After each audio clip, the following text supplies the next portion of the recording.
সম্মানিত দর্শকবৃন্দ, আমি আছি চাটখিলের নোয়াখালী চাটখিলে বারুইপাড়া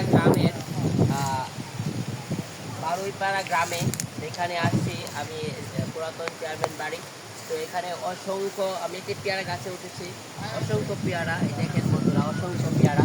কিন্তু ভাগ্য ভালো যে আমি একটা পেয়ারা পাকা পাচ্ছি না। তো আমি এখন একটি পেয়ারার জন্য আমি চেষ্টা করতেছি।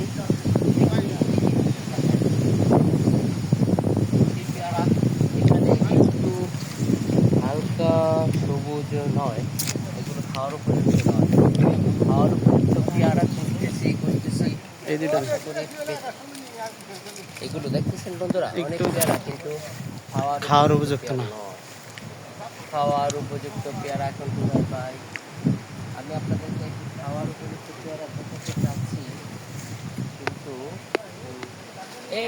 পেয়েছি বন্ধুরা, একটু এদিকে আসুন, ক্লোজ করুন, আমি এখনই দেখাচ্ছি। এই পেয়ারাটা এখন খাওয়া যেতে পারে। দেখুন বন্ধুরা, একটু হালকা সাদা হয়েছে, এটা আপনাদের অনুমতি নিয়ে আমি ছিলাম। এবার দেখেন, যেহেতু প্রাকৃতিক এবং একদম ন্যাচারাল ওয়েতে এটা বৃষ্টিতে পানিতে দেওয়া, তাই আর ধুইতেছি না। ঢাকা শহর হলে এই পেয়ারাটা আজকে পারলে 10 দিন পরে খাইতাম।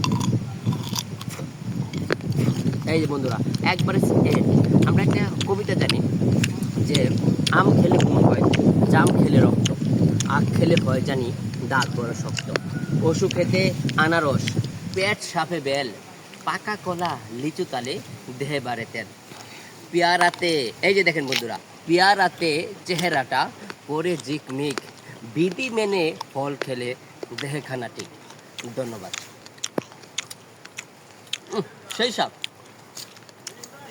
সেই